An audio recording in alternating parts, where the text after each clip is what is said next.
Hello and welcome to a just in case if you guys can hear me. Hello and welcome to a Castles and Crusades story, a Halloween special in the Chronicles of Paramore. This adventure is a one-shot, possibly with reoccurring characters for more holidays.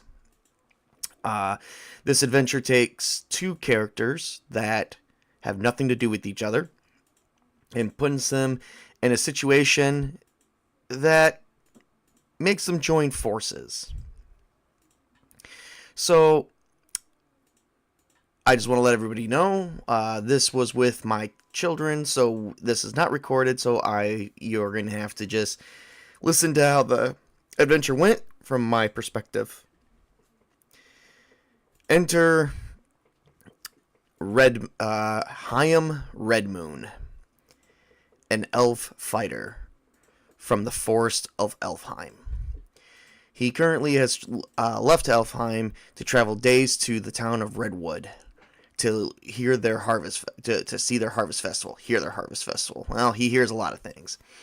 To see the harvest festival. Redwood is a town with farming and a lot of merchants that come in and out of town. They do a lot of shipments and they ship a lot of. They're one of the main shipping towns. They make a lot of their money off of exports plus whatever they grow for themselves and whatever they can sell in their own town. Caravans come in and start buying up a lot of their crops, wheat, corn, whatever they can get their hands on, and starts using it to make their sales across the region of Kakistos. Heim Redmoon enters in the town and sees a lot of people buying up on fruits, vegetables, wheat, all kinds of things, handing out hot apple cider, pumpkins, even see people carving pumpkins and making funny faces. This harvest festival is one of the biggest ones that they have had, even in recent years, and it seems like everyone is prospering. However, Redmoon has no money to buy anything as he walks through the town. He does see, and is very hungry as he has have had days worth of travels.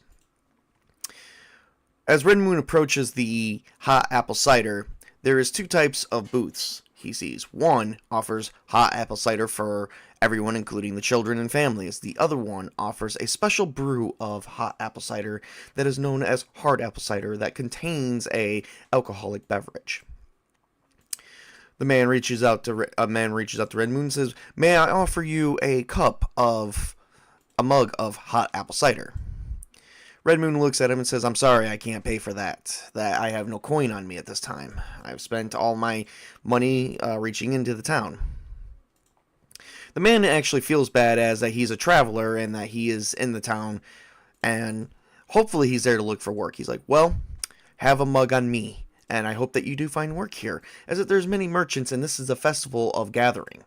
This gathering, this main gathering is for us to expand and hopefully bring jobs and coin for everyone, including you. I'm sure you will find some work here. Redmoon picks up the mug and says, "Thank you." As he travels along, another person has decided to travel to Redwood.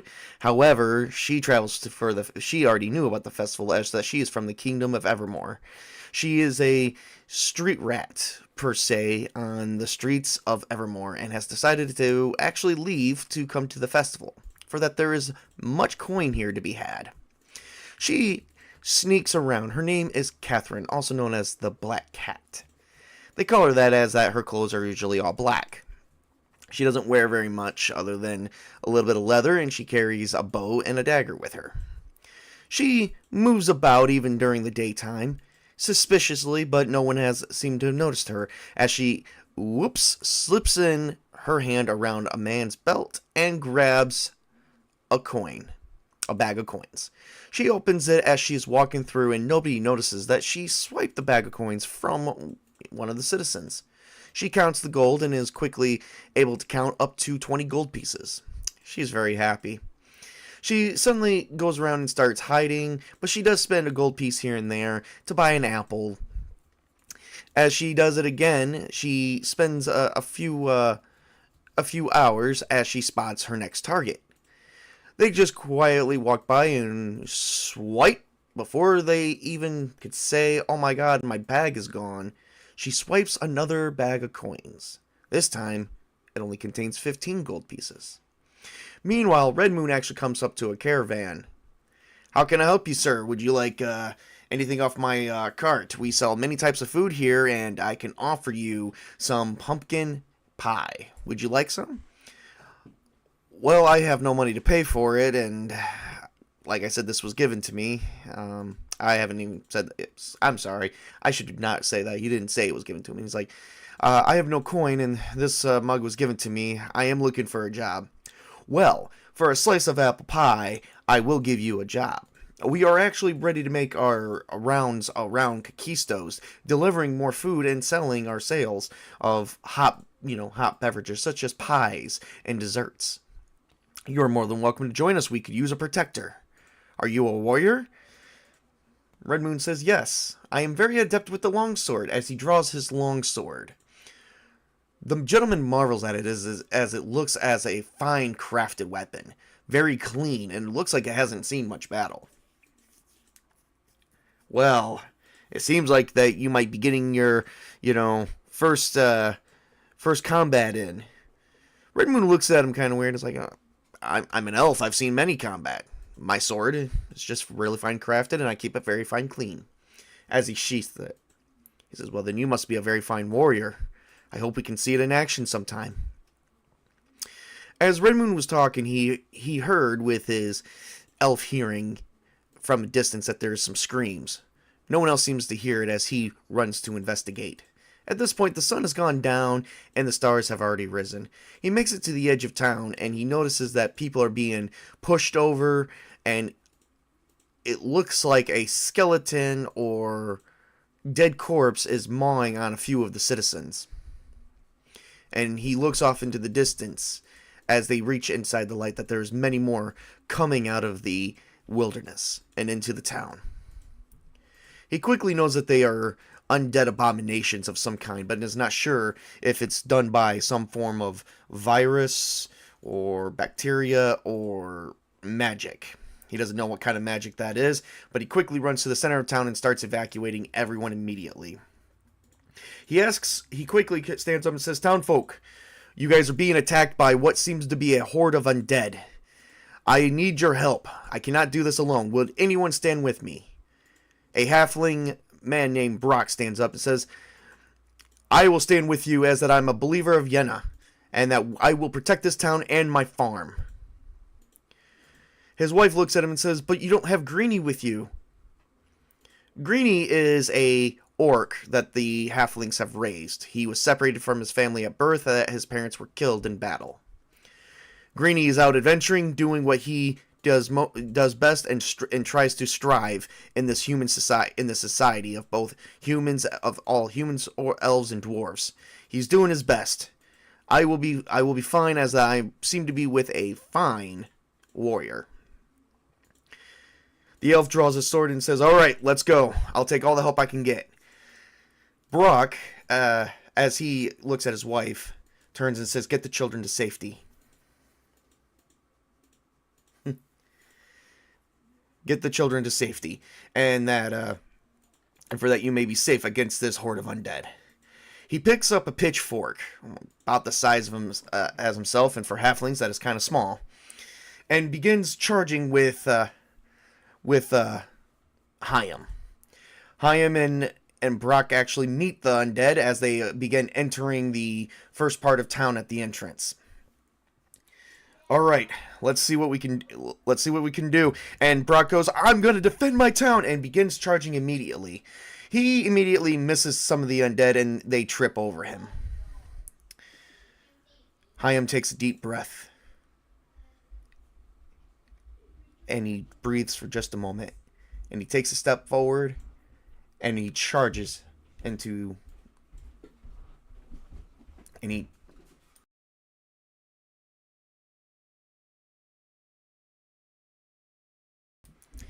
charges into battle. But he doesn't charge normally, like at fast speed. He engages the enemy. Time begins to move slow as he takes each and every breath, each and every step. The final steps into meeting the undead. He smiles, raises his sword, and with a few quick strikes that hardly anyone can see, Brock looks and sees nothing but a blur. A flash of light of his sword reflecting off the torches and the lanterns. And at the end of his strokes, 12 zombies, all heads rolled in a row. And they've fallen beneath him, as the sword has tasted the blood of the undead. Another undead comes up right behind Heim, and he charges immediately, but he misses. Heim quickly gets distracted, and the undead actually slams right both into him and Brock. Brock falls, as that he takes a little bit of injuries, but he is just a farmer, so he's not very well built. Heim only goes to his knees, and he puts the sword into the ground, and he says, "I will slay all of you." Heim lifts his sword once again and begins to take his next few breaths. However, little did he know, Catherine, the one that has been stealing from everybody, was still trying to steal at this time, and found out that she was pickpocketing the undead. As many of the undead was already in the town, she was managing to just go right up behind them and stab them in the back of the heads. Before Heim knew it and he could look, zombies were dropping dead left and right. He had no idea as to what was going on, but there was already a mound of wall of zombies. The undead remaining had to walk around. He then notices a human girl wearing black armor. Black leather, to be exact. And with a dagger drawn. That seems to have tasted the blood of the undead. "So," says Heim to the girl. She looks and goes, "Looks like you're kind of busy there. Why don't you stay with it and not get distracted?" As the remaining undead approaches Heim, he breathes in again, and with a few masterful strokes, the undead has fallen, as he easily decapitates them with no effort. Brock looks at Heim and goes, "You have seen much battle, I can see. I have perfected my technique. These undead are nothing to me." Suddenly they hear a clap in the distance, and a man walks out, wearing a pendant. The pendant is a symbol of Samhain. Heim recognizes it. Goes, so you worship a evil deity. I'm a cleric of sorts, yes. My deity is Samhain, and it seems you have defeated many of my minions. He begins to draw his scythe from his back. Now I want to see how well you guys deal with me. Without realizing it, Brock has already charged the cleric, and the cleric looked down and saw that he shoved the pitchfork right through his stomach. He begins to push him back. He's like, you little beast, I will slay you as well as everyone else for that matter. However, little did he know, that gave Catherine the time to get off into some distance, and she fired an arrow. An arrow landed next to him, but completely missed. So there's 3 of you. Well, this will make quick work. He begins to mutter something underneath his breath as his eyes begin to glow. He makes eye contact with Brock. At this point, Heim does take a quick swipe at him, and he gasps, "Ugh! What? Unbelievable." Brock then tries to attack him as well, but he manages to only hit nothing but the blade of the cleric's scythe. The cleric managed to block every single attack. Once again, another arrow actually was thrown and managed to actually strike the left arm of the cleric. Ugh! Unbelievable. Alright, well, time for a new plan. His eyes begin to glow, went black as night, and begin to glow once more. Suddenly an aura suddenly engulfs his body, and he lets off this black aura. Heim takes another swipe, and it seems like he caught the blade, or the cleric caught Heim's blade, I should mention. He takes another swipe, so Heim takes another swipe, and the cleric catches the blade, making very little contact, and only very little blood is coming from his hand. He's like, "Your swipes will no longer hurt me as often as they used to." The cleric quickly drops the scythe as that Brock tries to charge at him, and he actually puts his hand down and uses his hand to block the scythe's piercing blows. No damage was taken. The cleric smiles as he finds another arrow in his right arm now. What? He notices that the human rogue known as Catherine has actually moved to another location to get a better shot with her short bow. He screams in pain. All right. I guess that's it. He then deflects everyone and pushes them back just a little bit. Not enough to actually knock them over, but make sure that he has some distance between Heim, Brock, and him. He draws a ruby from a bag, and the ruby becomes a ruby staff. He then runs right past Heim and Brock, charges right at Catherine. He meets Catherine's gaze as he's well within melee range and cracks her so hard in the right leg, it shatters her knees. Or at least her right knee. She screams as everyone could hear her bones break. She heard her bone break, and she screams in both pain and horror as she falls. But little did the cleric knew, Heim was already behind him, shoving his sword right through his back. And every bit of magic he had left dissipated.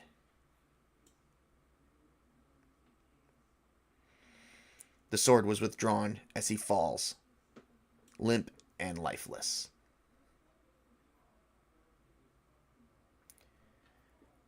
The villagers came out to help Brock, Heim, and Catherine.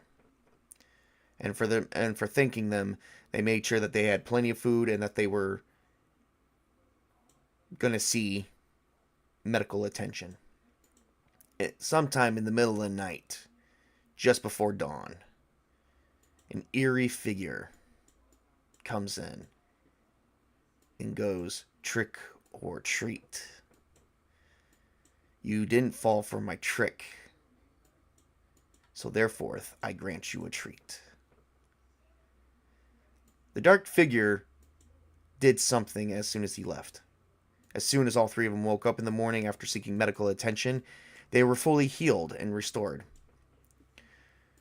Catherine's shattered knee was no longer shattered, and all the wounds that both Brock and Heim had was healed. And there was something waiting for them. A package that said, "Here is your treat from Samhain." And they opened it. Catherine looked at it as it was just a broom.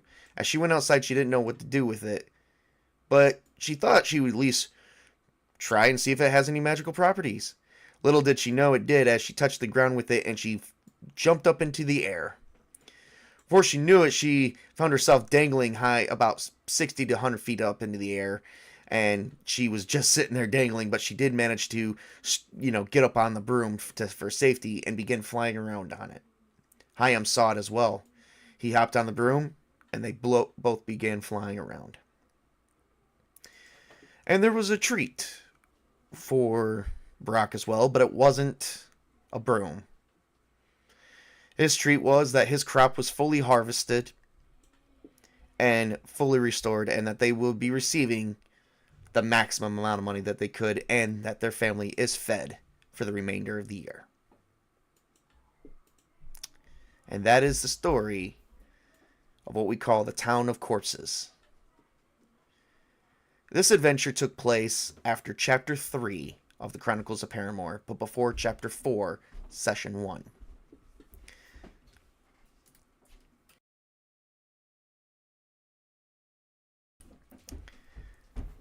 Thus, this is a story in the Chronicles of Paramore as well.